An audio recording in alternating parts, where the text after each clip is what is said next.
अगर ये वीडियो आपको पसंद आया है तो लाइक करना और शेयर करना मत भूलें। सब्सक्राइब करें गुड स्टार के यूट्यूब चैनल और फेसबुक पेज को। ऐसे ही लेटेस्ट वीडियो पाने के लिए बेल आइकन पर क्लिक करना मत भूलें।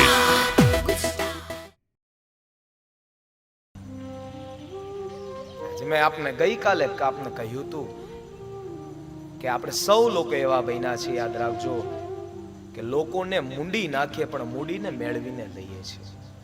હા, લોકોને મૂંડી નાખીએ પણ મૂડીને તો મેળવીને લઈએ છીએ। એટલા માટે કહે છે આજનો તો અરે જોવા જાય ને તો દર્દે નો જાય, દર્દી નો જાય, એમ તો દવા હોય પણ આ દવા તો ભૌષધી છે। એકવાર પી લીધા પછી અને ઈ તો જેણે પીધી હોય ને એવા વ્યક્તિઓને પૂછવામાં આવે તો એવા વ્યક્તિઓને ખબર હોય છે આ ભવરોગની દવા કેવી છે। આ ભાગવતજી શું કહેવા માંગે છે?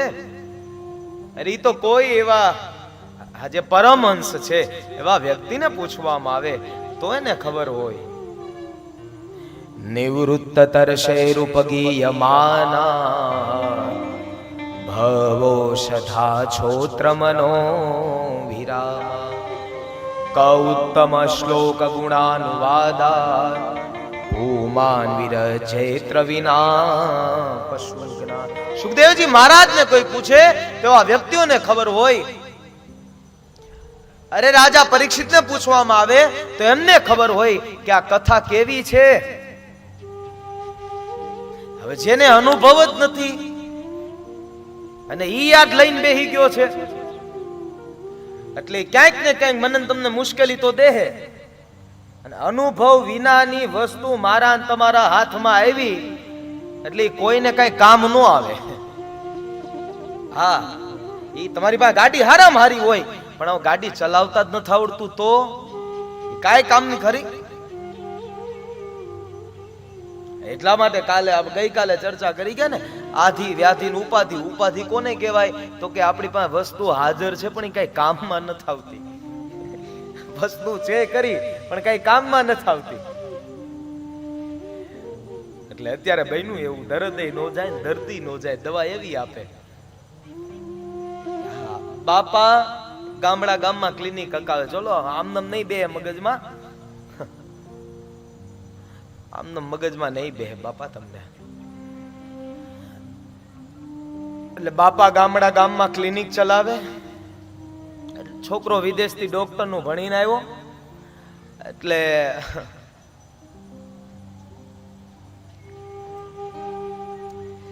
બાપાને કહેવામાં આવ્યું કે બાપા હવે કે તમે બહુ ઘણું બધું અમારા માટે કર્યું કે હવે તમે એક કામ કરો, હવે તમે આ બધી તમે ચિંતા મૂકી દો કે તમે હવે હરિદ્વાર જતા હો। હા નૈતિકભાઈ પેલી ટીવી ની સ્વિચ બંધ કરી દો, આ અહીંયા આગળ બંધ કરી દો। આ લે લે લે લે લે જલ્દી ઊભો થા બેટા, સ્વિચ બંધ કરી દે, ખોટું દુખી ન થવું।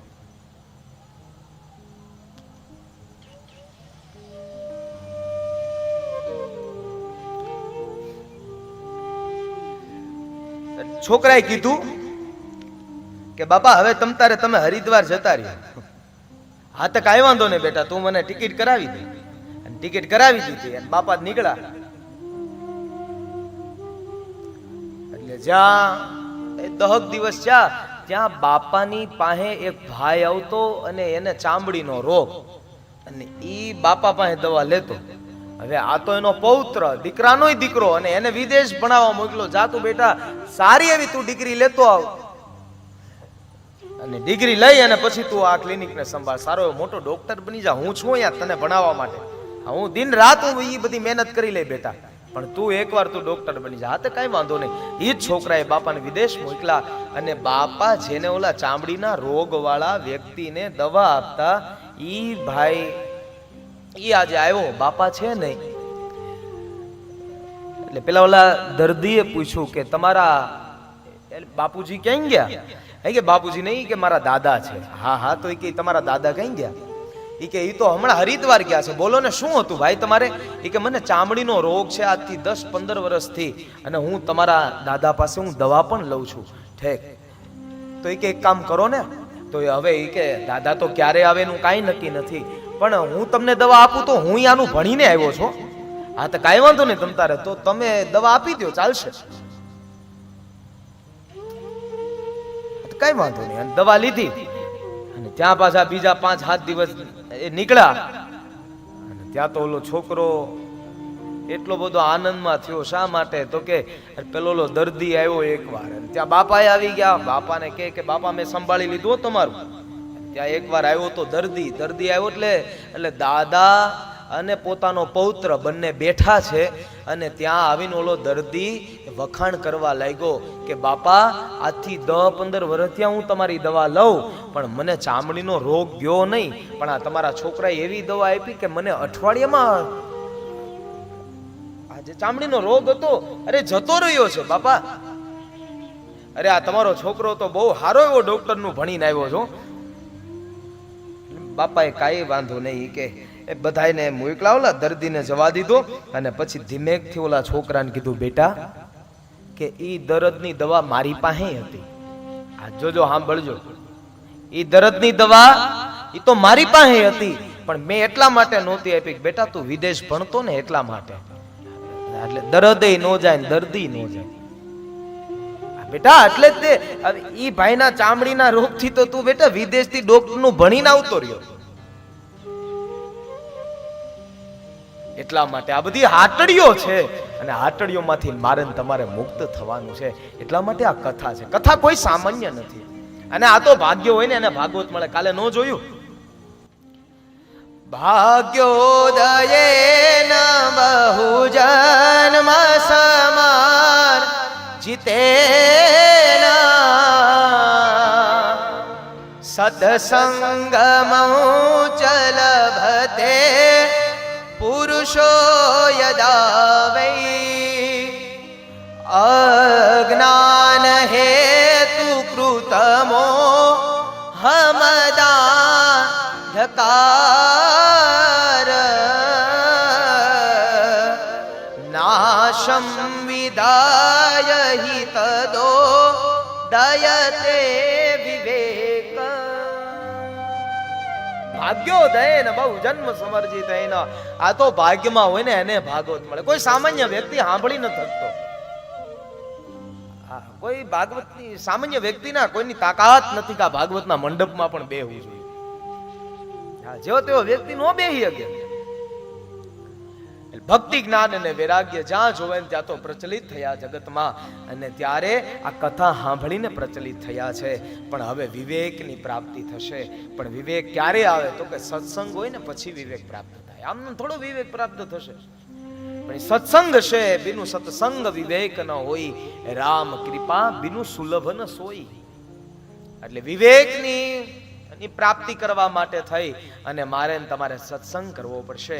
એટલા માટે જ્યારે સત્સંગ કરવાના એ જ્યારે મને તમને કોઈક આમંત્રણ આપે ને, તમને કોઈક વાયક આપી જાય ને તો વાયકને સ્વીકારજો, વાયકને વધાવજો.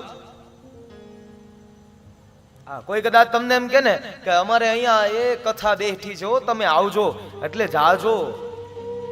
નહીતર તો બનશે એવું જબ તક રહેગી જિંદગી फुर्सत नहीं मिलेगी काम से कुछ वक्त तो ऐसा निकालो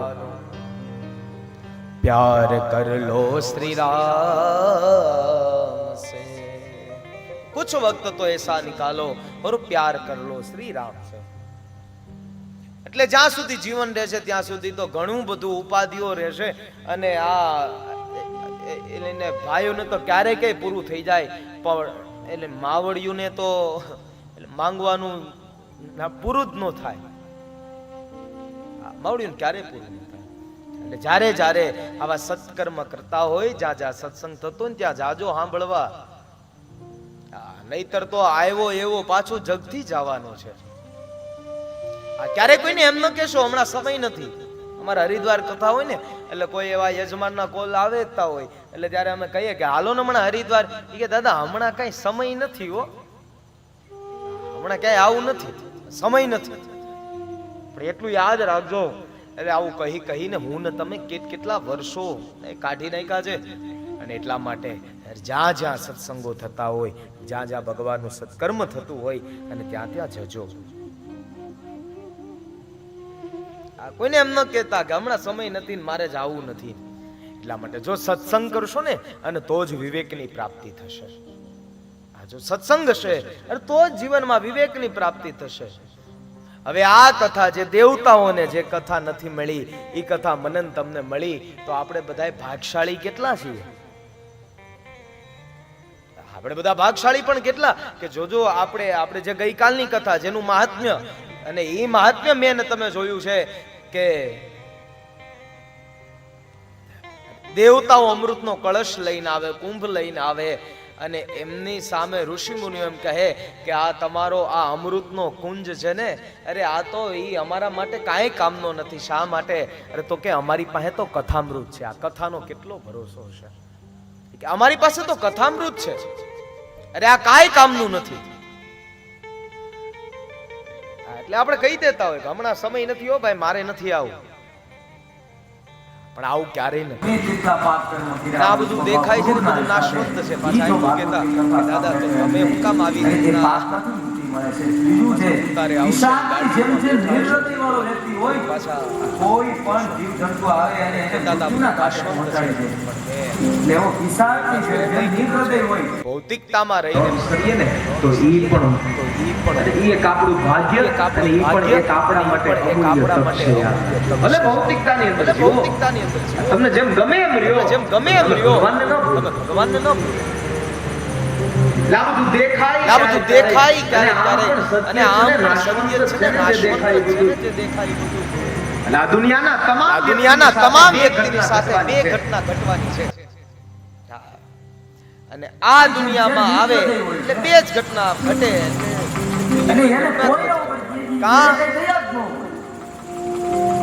આ પૃથ્વી તમને છોડીને જતી રહેશે, તમે પૃથ્વીને છોડીને જતા રહેવાના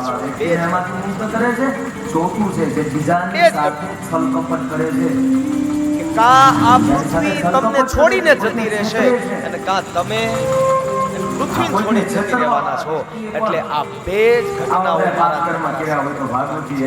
અરે જોજો આપણે ક્યારેક જોયેલું હોય ને ઈ ક્યારેક ખોટું પડી જાય છે.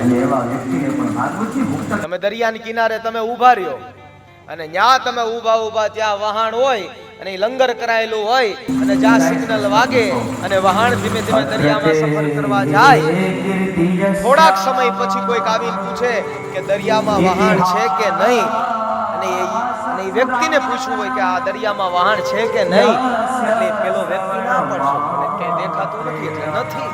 મને તમને ખબર છે કારણ કે મેં તમે આપણી આંખેથી જોયેલું છે કે વહાણ તો દરિયામાં જ હતું, વહાણ દરિયામાં જ હતું પણ એની અંદર એટલું એવું સમાઈ ગયું ને કે મને તમને દેખાતું નથી. અને એમ જ્યારે ઉદ્ધવજી મહારાજે ભગવાનને કીધું પ્રભુ આપ જ્યારે જતા રહેશો તો અમે કોના શરણે જાશું? એ ના તમે કોના શરણે જાશો? ત્યારે કહેવામાં આવ્યું મારું બધું દિવ્ય તેજ છે ભાગવતમાં જ્યાં જ્યાં ભાગવત હશે ત્યાં મારું સ્થાન હશે. અને ત્યારે કહે છે એટલા માટે આપણે મસ્તકમાં લઈને બ્રાહ્મણ કહે છે તુંગભદ્રા તટે પૂર્વમ અભૂત પતન ઉત્તમ. ઈ વ્યક્તિને જ્યારે પૂછવામાં આવ્યું કે આમાં વહાણ છે કે નહીં, પેલા વ્યક્તિએ ના પાડી પણ એની રીતના આપણે આપણી રીતના હાચા છે. ક્યારેક આવું પણ બનશે. એવી અમારે કથા સાંભળવી છે અને ઈ તમે મને કહો ને ત્યારે કહે છે કે તુંગભદ્રા નદીનો કિનારો કોઈ આમ અને ઈ નદીના કિનારે હું તો એવું કહું કે અમારા સત્પરિયા પરિવાર તો આપ સૌને કથામાં તો આપ સૌ લોકો આવ્યા છો તો એ તમને મળી નહીં શકે. ત્યારબાદ કથા પૂરી થઈ જશે, કથા શરૂઆત થતી હશે ત્યારે એ પરિવાર બધાને મળતો હશે ત્યારે કદાચ અને તમે પણ અહીંયા આવો ને તો અહીંયા 7 દિવસ માટે ભૂલી જજો કે પેલા લોકોએ મને આગળ બે હાથ સીટે નો મને બેહાડ્યો, મારું કોઈ સન્માન ન કર્યું, આવું બધું ન રાખતા. આ બધું હમણાં છોડી નાખો અને આ બધું જેટલું તમે છોડીને આવશો ને એટલી કથા સાંભળવાની મજા આવશે. ક્યારેક આપણે અભિમાનમાં બધું છોડીને નથી આવતા અને ભેગું લઈને આવીએ છીએ એટલે ક્યારેક એટલા માટે કહેવા દો કે તુંગ એટલે શ્રેષ્ઠ અને ભદ્રા એટલે કલ્યાણ. શ્રેષ્ઠ કથાની અંદર જ્યારે તરબોળ થાય એટલે કઈ અરે તો કે બતાવ્યું છે કે આ કાયા રૂપ કથામાં જ્યારે તરબોળ થાય ત્યારે છે કથામાં તરબોળ થાય. अगर ये वीडियो आपको पसंद आया है तो लाइक करना और शेयर करना मत भूलें। सब्सक्राइब करें गुड स्टार के यूट्यूब चैनल और फेसबुक पेज को। ऐसे ही लेटेस्ट वीडियो पाने के लिए बेल आइकन पर क्लिक करना मत भूलें।